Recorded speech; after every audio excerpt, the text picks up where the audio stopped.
ఏది అయినా ట్రై చెయ్యి ఆచి చికెన్ మసాలా. ఆచి చికెన్ మసాలా. అసెంబ్లీ సమావేశాలు మూడో రోజు ఉన్న నేపథ్యంలో ఈ రోజైతే సమావేశాలు జరుగుతున్నాయి. సమావేశాలకు సంబంధించి పచ్చుపతి అనురాధ మేడం ఏం చెప్తారు ఏంటి అసలు విందాము. చెప్పండి మేడం, అసెంబ్లీ సమావేశాలు సంబంధించి ప్రతిపక్ష హోదాలో ఉన్నవారు ఒక్కరోజు వచ్చి వెళ్ళిపోయారు, దాని మీద మీరు ఏం స్పందిస్తారు?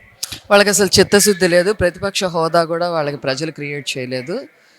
వాళ్ళకి ఇప్పుడు జరుగుతున్న అభివృద్ధి, సంపద సృష్టి, అమరావతి క్యాపిటల్, స్టీల్ ప్లాంట్ని నిలబెట్టడం, ఉత్తరాంధ్ర నిలబెట్టడం, మెగా డిఎస్సిని దిగ్విజయంగా పూర్తి చేయటం, టీచర్ పోస్టులు వేయటం, అట్లాగే జాబ్ క్యాలెండర్కి అన్ని రకాలుగా జాబ్ క్యాలెండర్కి ముందుకు వెళ్ళడం, యువతకి ఉద్యోగాలు క్రియేట్ చేయటం, గాంజాని అరికట్టడం, అత్యాచారాలని అరికట్టడం, అరాచకాలని అరికట్టడం, ఏవైతే సంక్షేమ కార్యక్రమాలు ఉన్నాయో పెన్షన్ కానీ, తల్లికి వందనం కానీ, స్త్రీ శక్తి కానీ, అట్లాగే ఉచిత గ్యాస్ సిలిండర్ కానీ, ఇవన్నీ సక్సెస్ఫుల్గా నడుస్తున్న తరుణంలో వాళ్ళకి క్వశ్చన్స్ లేవు అడగటానికి.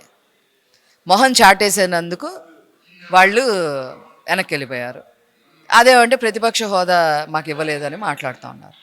అతనికి తెలుసు. అంటే శాసన మండలికి సంబంధించి బొత్స సత్యనారాయణ కూడా నిన్న అటెండ్ అయ్యారు. వాటి మీద కూడా మాకు ప్రత్యేక హోదా ఇవ్వలేదు, పరిపాలన చేస్తున్నారు, పరిపాలన సరిగ్గా చేయట్లేదని కూడా అంటారు. అంబటి రాంబాబు గారు కూడా మీటింగ్ సుమారు వీడియోలో కూడా చూస్తే తగ్గేదే లేదంటూ కూడా చేస్తున్నారు ఒక రాజకీయ వ్యక్తిగా ఉండి. ఎట్లా చూడొచ్చు అంటారు దాన్ని? చాలా దారుణం అండి. ఒక వయసు వచ్చిన వ్యక్తులు ఏ రకంగా బిహేవ్ చేయాలి, ఒక లీడర్షిప్ ఉన్న క్వాలిటీస్ ఉన్న వాళ్ళు ఏ రకంగా బిహేవ్ చేయాలి అనేది వాళ్ళు తెలుసుకోవాలి. అరాచక శక్తుల్ని పోషించే విధంగా, ఈ రకంగా రెచ్చగొట్టే విధంగా వాళ్ళ ప్రవర్తన ఉంది. దాన్ని మేము తీవ్రంగా ఖండిస్తాము, నేను ఎదుర్కొంటాం కూడా. లడ్డు విషయం ఏం మాట్లాడతారు? టీటీడీ ఎంతో దేవస్థానం ఉన్న లడ్డు విషయం కూడా పెద్ద ఒక వివాదంలా జరగబోతుంది. రాజకీయంలో చూసుకుంటే ఒక దేవస్థానానికి సంబంధించి ఇటు వైసీపీ కానీ టీడీపీ కానీ తెరపైకి తీసుకుని వస్తుందండి, మనోభావాలు దెబ్బతీసే విధంగా ఉంటుందంటూ కూడా చెప్తున్నా. దాని మీద ఏం చెప్తారు? వెంకటేశ్వర స్వామి జోలికి వెళ్ళిన వాళ్ళని వెంకటేశ్వర స్వామి వదిలిపెట్టడు. ప్రజలందరికీ అర్థమయ్యింది. వెంకటేశ్వర స్వామి నారా చంద్రబాబు గారిని ఒక సైనికుడిగా పెట్టుకొని వాళ్ళ అంతు తేల్చబోతున్నారు. వైసీపీ నేతల ఇంటిపైన కూడా దాడులను ఎలా చూడొచ్చు అంటారు? అది నేను దాడులని నేను అన్నండి. వీళ్ళు చాలా దారుణంగా మాట్లాడారు. పిచ్చి కుక్కలని అదని ఇదని ఒక మినిస్టర్ని మాట్లాడటం అనేది కరెక్ట్ కాదు, నారా లోకేష్ గారిని. దానివల్ల రెసిప్రోకేషన్స్ వచ్చినాయి. వీళ్ళు అనకపోతే అవి కూడా వచ్చేవి కాదు.